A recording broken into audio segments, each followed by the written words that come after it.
ನೋಡಿ ವಿದ್ಯಾರ್ಥಿಗಳೇ, ನಮ್ಮ NSK tech news Kannada YouTube channel subscriber ಒಬ್ಬರು ಒಂದು ಪ್ರಶ್ನೆ ಕೇಳಿದ್ದಾರೆ. ವಿದ್ಯಾರ್ಥಿ ಒಬ್ಬರು, ಸರ್ ಸಮಾಜ ಕಲ್ಯಾಣ ಇಲಾಖೆಯ ಹಾಸ್ಟೆಲ್ ಸೆಲೆಕ್ಷನ್ ಲಿಸ್ಟ್ ಆಗಿದ್ದು ಹೇಗೆ ತಿಳ್ಕೊಳ್ಬೇಕಂತ.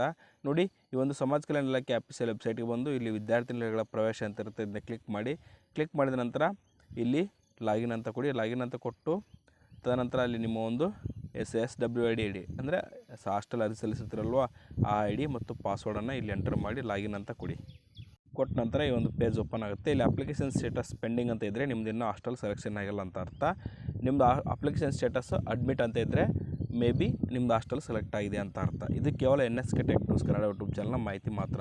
ನೀವು ಅಂತಿಮವಾಗಿ ನಿಮ್ಮ ಸೆಲೆಕ್ಷನ್ ಲಿಸ್ಟನ್ನು ಎಲ್ಲಿ ತಿಳ್ಕೊಬೇಕಂದ್ರೆ ನಿಮ್ಮ ಹತ್ತಿರದ ತಾಲೂಕು ಸಮಾಜ ಕಲ್ಯಾಣ ಆಫೀಸ್ಗೆ ಭೇಟಿ ನೀಡಿ ತಿಳ್ಕೊಳ್ಬೋದು. ಅಥವಾ ನೀವು ಯಾವ ಹಾಸ್ಟೆಲ್ಗೆ ಅರ್ಜಿ ಸಲ್ಲಿಸಿರ್ತೀರಲ್ಲ ಆ ಹಾಸ್ಟೆಲ್ಗೆ ಹೋಗಿ ಭೇಟಿ ಕೊಟ್ಟರೆ ಸಾಕು, ನಿಮ್ಮ ಹಾಸ್ಟೆಲ್ ಅಪ್ಲಿಕೇಶನ್ ಸ್ಟೇಟಸನ್ನು ತಿಳ್ಕೊಬೋದು.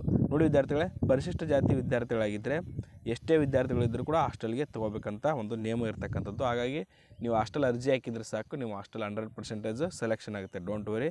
ಅದಕ್ಕಾಗಿ ನೀವು ಹಾಸ್ಟೆಲ್ಗೆ ಡೈರೆಕ್ಟಾಗಿ ಭೇಟಿ ನೀಡಿ ಅಡ್ಮಿಷನ್ ಮಾಡ್ಕೊಳ್ಳಿ ಅಂತ ಹೇಳ್ತಾ, ಇದು ಕೇವಲ NSK tech news Kannada YouTube channel ಮಾಹಿತಿ ಮಾತ್ರ. ಅದು ರೂಲ್ಸ್ಗಳು ಪ್ರತಿದಿನ ಚೇಂಜ್ ಆಗ್ತಾ ಇರ್ತವೆ. ಅದಕ್ಕೆ ತಕ್ಕಂತೆ ನೀವು ಅಪ್ಡೇಟ್ ಮಾಹಿತಿಗಳನ್ನು ಡಿಪಾರ್ಟ್ಮೆಂಟ್ನಲ್ಲೇ ತಿಳ್ಕೊಂಡಿರಬೇಕು. ಮತ್ತು ಅಲ್ಲೇ ಡಿಪಾರ್ಟ್ಮೆಂಟ್ ಹೇಳಿದ್ದೇ ಫೈನಲ್ಲು, ನಾವು ಹೇಳಿದ ಫೈನಲ್ ಅಲ್ಲ. ಡಿಪಾರ್ಟ್ಮೆಂಟ್ನಲ್ಲಿ ಏನು ಮಾಹಿತಿ ಹೇಳ್ತಾರೋ ಅದೇ ಫೈನಲ್ ಆಗಿರ್ತಕ್ಕಂಥದ್ದು. ನಮ್ಮ ಮಾಹಿತಿ ಪ್ರಕಾರ ಪರಿಶಿಷ್ಟ ಜಾತಿಯ ವಿದ್ಯಾರ್ಥಿಗಳು ಎಷ್ಟೇ ಅರ್ಜಿ ಹಾಕಿದ್ರು ಕೂಡ ಹಾಸ್ಟೆಲ್ ತೆಗೆದುಕೊಳ್ಬೇಕು ಅನ್ನೋ ಒಂದು ರೂಲ್ಸ್ ಇರ್ತಕ್ಕಂಥದ್ದು. ಅಂದರೆ ಹಾಸ್ಟೆಲ್ ಸ್ಟ್ರೆಂತ್ ಇರುತ್ತೆ, ಆ ಸ್ಟ್ರೆಂತಲ್ಲಿ ಲಿಮಿಟ್ ಆಗೋವರೆಗೂ, ಸ್ಟ್ರೆಂತ್ ಮೀರಿದ ಮೇಲೆ ಯಾವುದೇ ಕಾರಣಕ್ಕೂ ಅಡ್ಮಿಷನ್ ತೊಗೊಳ್ಳಲ್ಲ. ಸ್ಟ್ರೆಂತ್ ಲಿಮಿಟ್ ಆಗೋವರೆಗೂ ಮಾತ್ರ ಅಡ್ಮಿಷನ್ ತೊಗೊಳ್ತಾರೆ ಅನ್ನೋ ಮಾಹಿತಿ ಇದೆ. ಅದಕ್ಕಾಗಿ ನೀವು ನಿಮ್ಮ ಹತ್ತಿರದ ಹಾಸ್ಟೆಲ್ ಅಥವಾ ತಾಲೂಕು ಆಫೀಸ್ಗೆ ಭೇಟಿ ನೀಡಿ ಮಾಹಿತಿಯನ್ನು ಪಡೆದುಕೊಳ್ಳಿ ಅಂತ ಹೇಳ್ತಾ, thank you for watching this video.